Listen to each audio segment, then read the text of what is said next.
Hey everyone, welcome to the Totally Well Show. I'm your host, Joyce Strong. The Totally Well Show is a place where we get curious, ask questions, and explore everything to do with health, wellness, fitness, personal development, helping people, and all the things it takes to help you live a strong, joyous life. I was so pleased today to have an opportunity to meet with Dr. Darian Parker, who is a personal trainer and owner of Epic Leisure Management.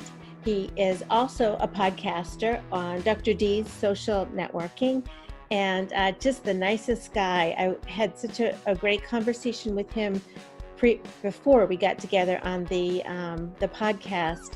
And I really got a sense from him that he just loves meeting people and cares about people. Best way to reach him is through LinkedIn, which is how I met him. And in his profile, you'll see he's all about love, connecting with people, which he's always had in him. I guess he'll tell us in the podcast about how that grew beyond and evolved for him after high school. And I'm so glad it did because he's very good at it. And I got the sense when I met him that he just wanted to connect with me as a person and see if he could help me. So I urge you to get in touch with him. He has a really wonderful way of training people from a distance over the internet, over Zoom or whatever form of electronic connection you have anywhere in the world. But he is definitely personalizes his training. So if you are serious about training and want someone who you can make a relationship with, I really like Darian. I think he would be such a wonderful trainer for somebody who wants to have a transformation in their life and really have that kind of one-on-one support and exchange of the heart. So with that said, on to the show. You get to meet Darian and I hope you enjoy it. Reach out to Darian on LinkedIn and of course reach out to me, Joyce at TotalWellCoach.com. Hello everybody. I'd like you to meet my new friend, Dr. Darian Parker. Dr. Parker or Darian, okay to call you? Mm-hmm. Welcome to the Totally Well Show. Awesome. Glad to be here, Joyce. Thanks for having me on. Yeah. So Darian is a personal trainer at Epic Leisure Management. And how do people reach you in general? I found you on LinkedIn. We connected there and made friends. Yeah. LinkedIn's probably the easiest way because I'm on there quite a bit. Yeah. And it's how I meet a variety of people from all over the world. So my company, Epic Leisure Management, is on there. And then my personal training services is a live training service that I do. That's actually not part of that company, but it's just kind of a side thing that I do that's actually fairly full-time for me at this point too.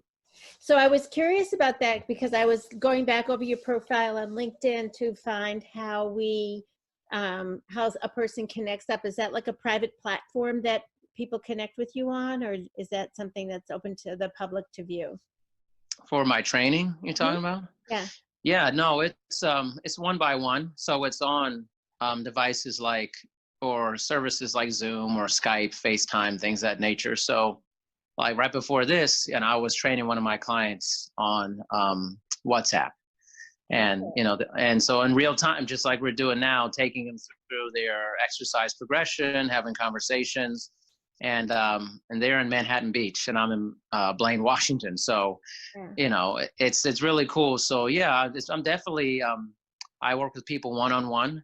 Yeah. So it's just like having a personal trainer in person. If somebody's interested and they need to contact me, I contact them, we set up the whole deal and go from there, but it could literally be anywhere in the world.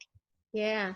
That's awesome that it sounds really personalized that you're able to do this kind of this one-on-one platform, because a lot of places I've seen this, it's more like just trying to bring volumes in and you never really know who it's not personalized. Yeah, actually, people ask me all the time, like, well, how do you do this? And are you just writing programs? I'm like, no, I don't write online programs, because a lot of trainers, what they do is they try to scale it. That's kind of the big term is, okay, I want to get hundreds of clients and I'm just going to write programs for each of them and then they can check in with me during the week. I just find that very impersonal. Yeah. And that's not training somebody. That's just giving them a workout that they could find on the internet, and they could just find a workout and just do it. And this is the closest thing to training somebody in real time, just like you would in person. And in fact, many of my clients, I train them forever in person. Yeah. I've been a trainer for almost 20 years, and a couple of my clients I've had for over a decade. Wow. And they switched to this platform with me, and they think it's almost more intimate than being in person with them. So it's really interesting how things are progressing with it. Yeah, I really love the model because it's similar to what I do when people ask me for a nutrition plan. I say, well, I can give you a template or framework, but it's going to change. It's like a fingerprint. What we do with you is so specific, and why one size doesn't fit all, and there's no way to really serve somebody that as well that way. Yeah, I think like anytime you're providing somebody, well, we don't have the interaction with somebody, which I think we're losing quite a bit with people these days. Anytime you don't have the interaction, it becomes much more of a cold process with people. And then the lack of accountability is very difficult, especially with exercise. You're asking people to do something that is not intuitively exciting to them. They, they're like, oh, people are coming to that time of year when people are getting their juices flowing again to maybe start back on a program. And it's being uncomfortable is not natural. So then being uncomfortable and then giving them something and they don't really know what to do with it, and to say, well, just text me or just email me if you have questions and stuff. There's nothing like having the interaction with somebody on some level, on real time, and that they can see your emotion, you could see theirs, you can understand the nuances of the person, things of that nature. And so I find that most people that end up doing my service, they're shocked at how similar it is to being in person. Yeah, of course. One of the things I wanted to say when we connected on LinkedIn, and then I looked at your profile, we had a really nice chat about just, hello, I want to meet you. Just because we're in a similar industry, we may be able to help each other and help other people. And it just felt like such a nice, genuine connection. And I really appreciated that. I meet a lot of people on LinkedIn, and so many connect with me, and then they're like trying to give me some kind of an offer and force feed me with the way they help me without even knowing what I need. I experience that all the time. All the time. I've been on LinkedIn for 12 years and running, and it still is surprising to me when people reach out to me, and I can tell they're sending me like this copy paste thing, and it's like, listen, have you ever heard of the gel, this human growth hormone? Have you watched this 30-second video? I'm like, does this really work for you? Do like people actually get sucked into this? I mean, I guess they do on some level, but I am a firm believer of connecting with no agenda, no motivation for business or, products. I just like to meet people. And I think if you meet people over and over again in an honest and genuine way, good things will happen. I can't tell you like what will happen. I just know good things will happen. So whatever that is. Well, I definitely got, and even in your profile, you had a line that says, I think it was, let me help you. I think that was.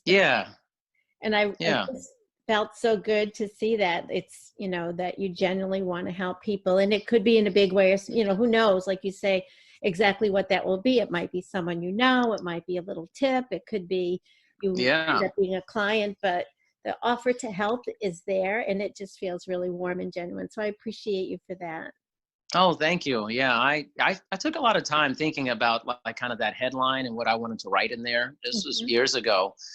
And how do I want to represent myself? I also looked at other people's headlines quite a bit, and most of it, and I don't think there's anything wrong with it. I think it's just the nature of things. Like most of it's like, expert in so-and-so, demonstrated experience in this field, that field, this education. And I said, I don't want the first impression if somebody reads that to think that about me. Like, I don't want my education in the forefront or the accomplishments that I've done to be in the front. I want my heart and my soul to be in the forefront of what people think about me. And so I talk about on there, like, love is important to me, caring about people, let me help you, let me be there for you.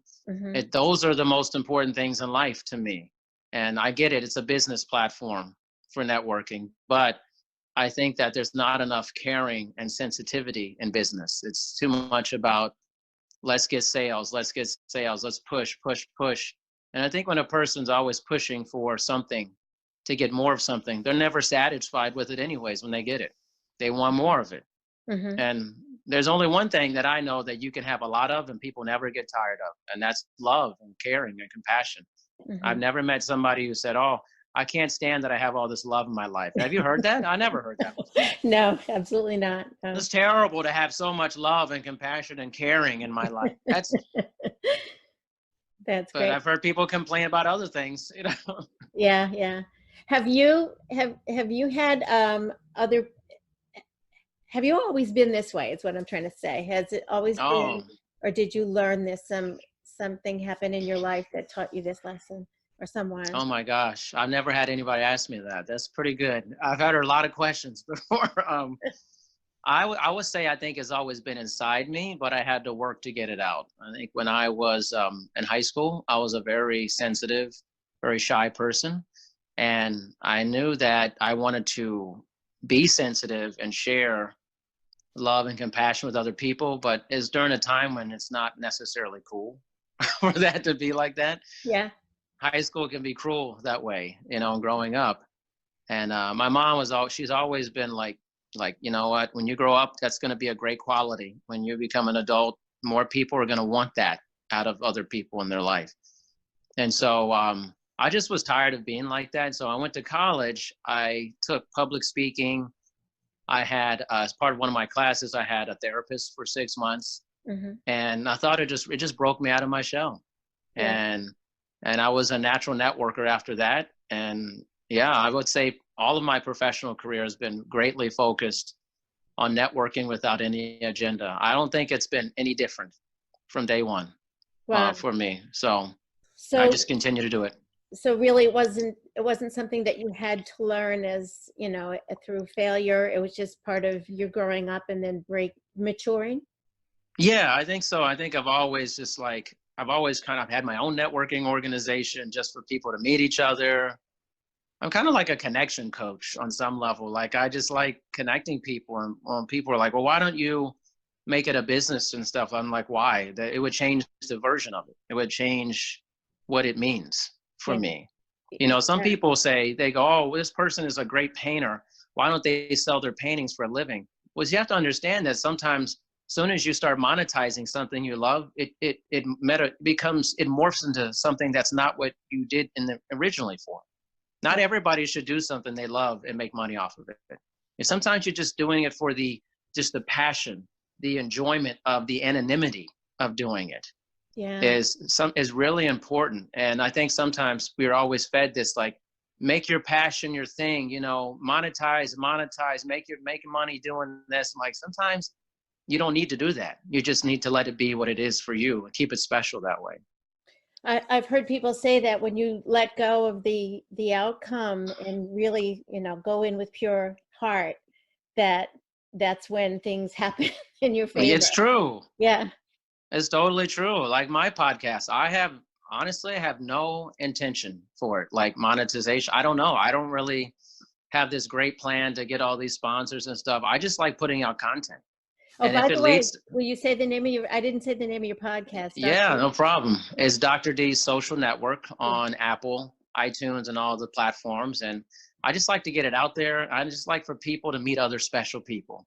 Yeah. And other special people, when they meet each other, great things happen. Again, I don't know what that is completely, but I think it's good. I just want to do what I like to do and just keep doing it, you know? Yeah.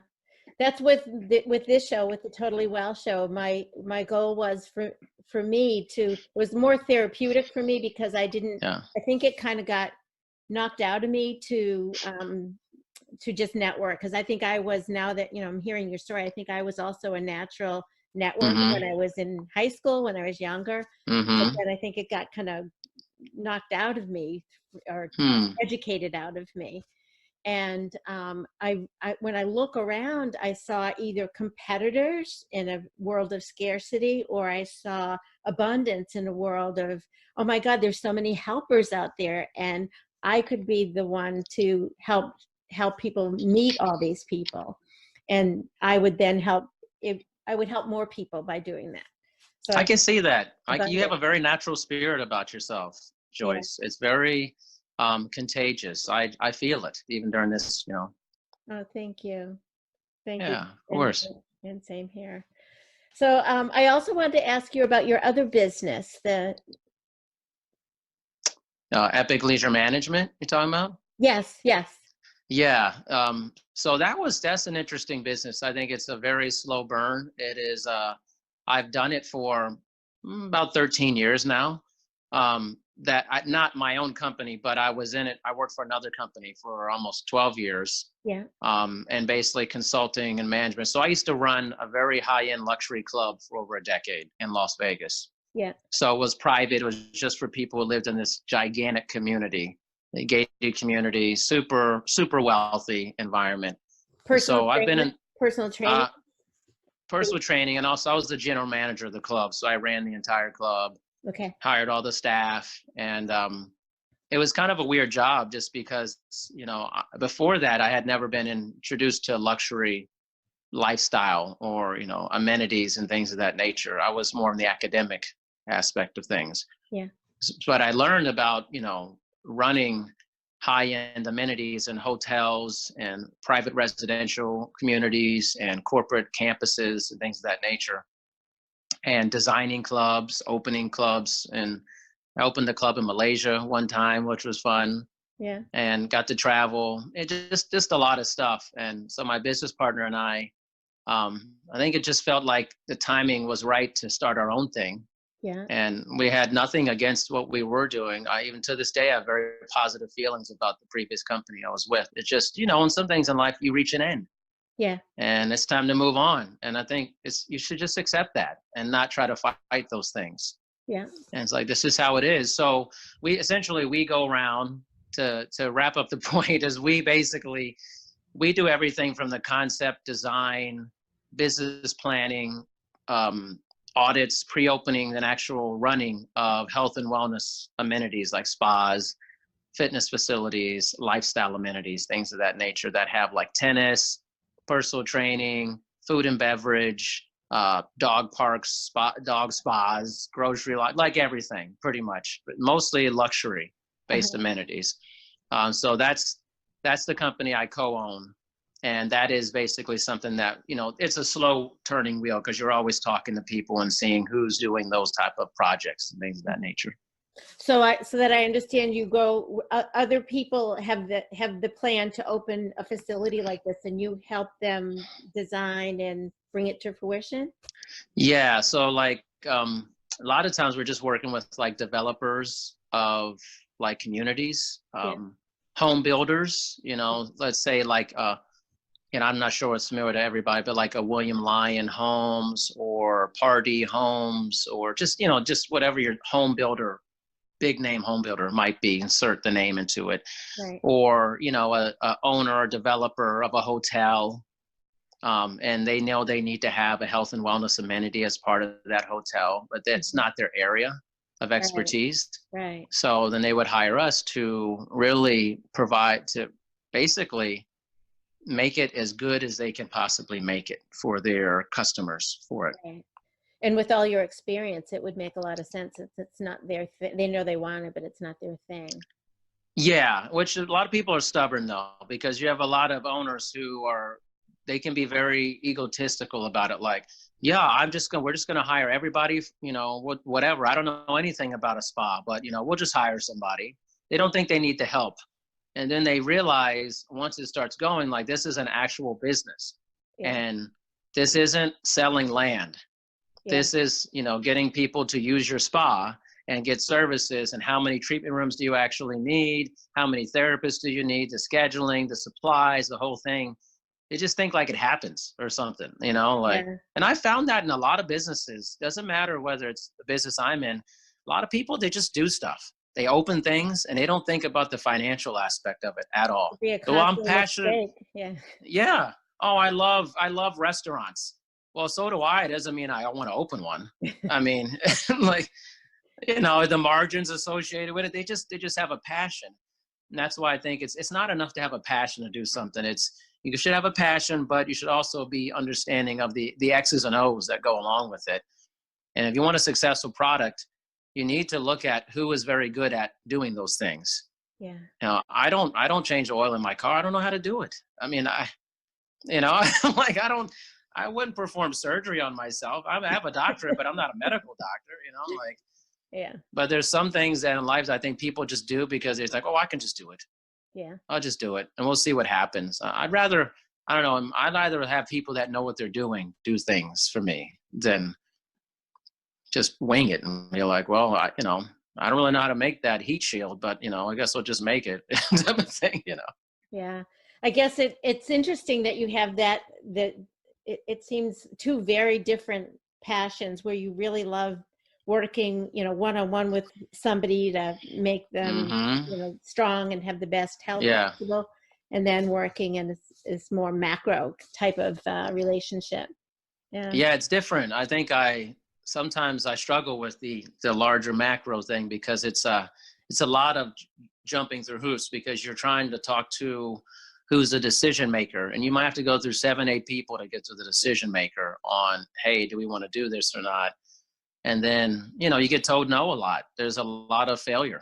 Yeah. It's the honest truth. It's not like we're doing this business and it's just like, oh, all these people want to do it. It's like, no, you approach people, you develop relationships, and it takes a long time. If somebody's building a project and the project's not due to be finished in like 3 years, you're in like a 3-year cycle with that person.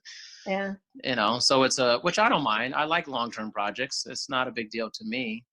But it's definitely more slow moving than my personal training, which a lot of people want a more immediate aspect with that than the other thing. So, well, it sounds like you've really broadened your skill set and had to work on that because I would think you'd have to be really good at reading people and see their sincerity and, whether they're using you just for a comparison model. Or really want it could be. Yeah. That totally could be true. I mean, there's obviously other companies out there. And, for us, we're a small company. We're just on the West Coast primarily. Yeah. And we don't want to conquer the planet. I mean, that is in line with anything that I do. I am not trying to conquer the world. I don't have delusions of grandeur to become this, mega thing. And I just I enjoy my life. I've already had a tremendous life. My life is already the best I think it could be. So I'm not trying to make it better. I'm just trying to enjoy it. Yeah. I'm not trying to get more money, like so much money, so because it'll fulfill me. I'm like, I feel fulfilled already. I'm by other things that are just more nurturing to me. So it's really just continuing to do a job that I've done before, but I want to do it on a smaller scale. And we want to really help people. We want to spend the time and nurture the relationships and work on a project, a couple projects at a time, not 10 at a time. People are terrible when they're working on like 10 things at a time. They're just not very good at it, people, I have this idea to have more of a roster of clients, a small roster of well-matched clients than for so long I've been spinning my wheels just to get more people, more numbers. And I'm at the point now where I'd have much more joy in my life if I could work with the right 10 people. Exactly.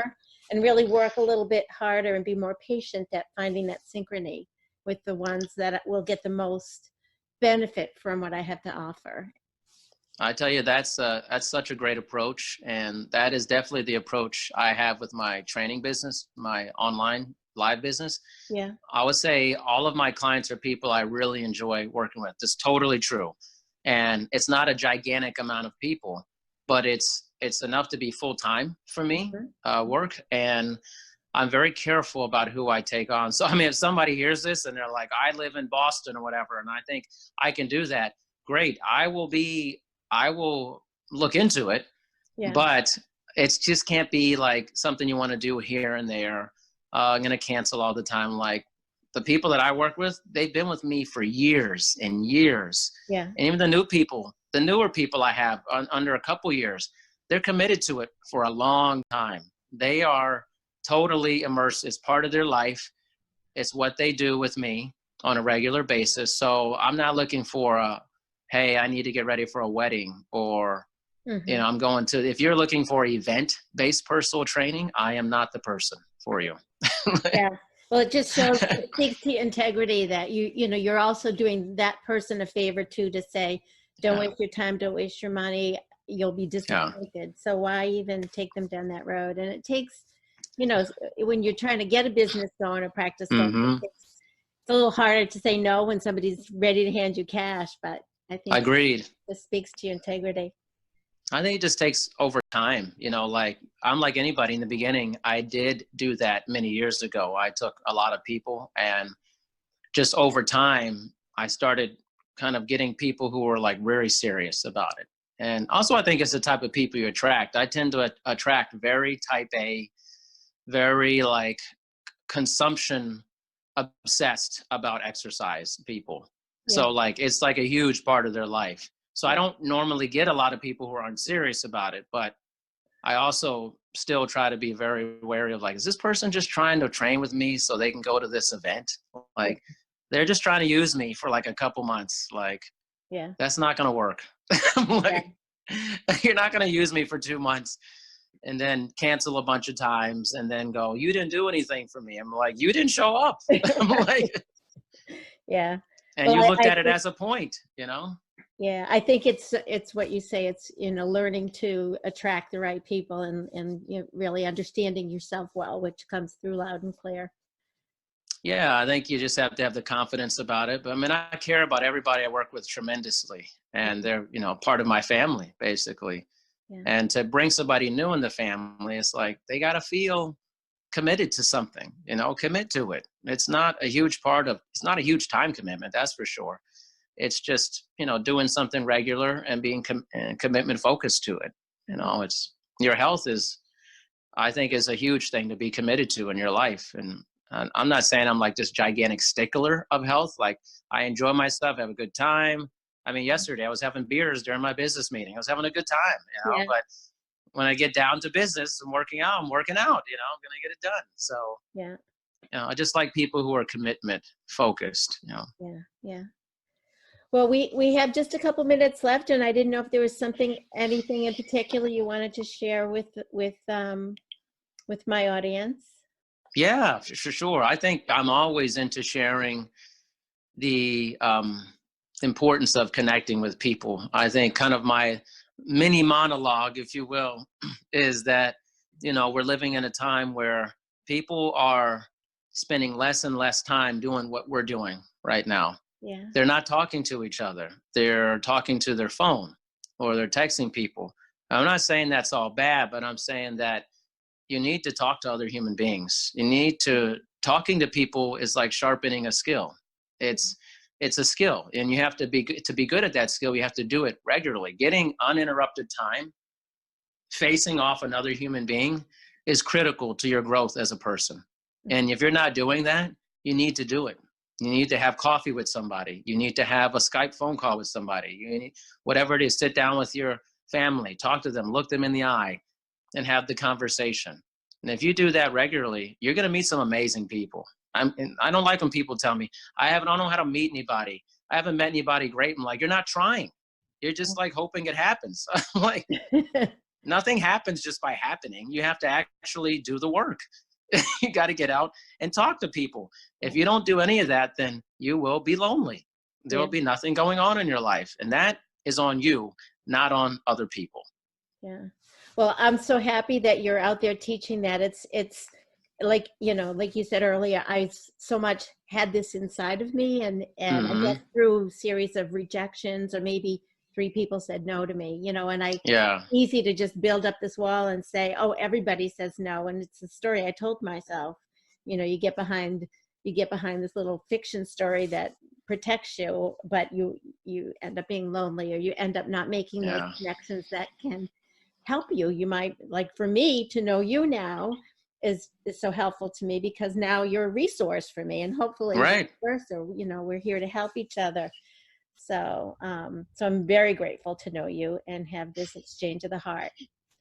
I feel the same way, Joyce. It's a pleasure knowing you. I think Alex Herrera had told me about you. And and he say, oh, you got to listen to this. And so that's the magic right there, is when somebody refers somebody to somebody else, and you take the time to just reach out to them and say, hey, I heard about you. I would love to have a conversation. What's the worst that could have happened? You could have told me no. Okay, that's fine. I'll just keep it moving to the next person. Yeah, I know we built it up to be so much more than it is. So that's my mission, is to, accumulate a few no's here and there, and just get used to it and say, who knows why, but more often I get yeses, and I meet amazing people on the other side of the country. I've made a bunch of friends in Australia recently. I spoke with a woman in Tel Aviv the other day. Awesome. Yeah, and I'm like, I hardly ever leave my house. I know people all over the world. Yeah. That's incredible. Well, thank you for having me on. I really appreciate your kindness and your generosity. And thank you for sharing and giving us the lessons today. So no problem. I will talk to you soon. You got it. Thanks, Joyce. Have a good day. All right, Darian. All right. Bye. Bye. Bye-bye.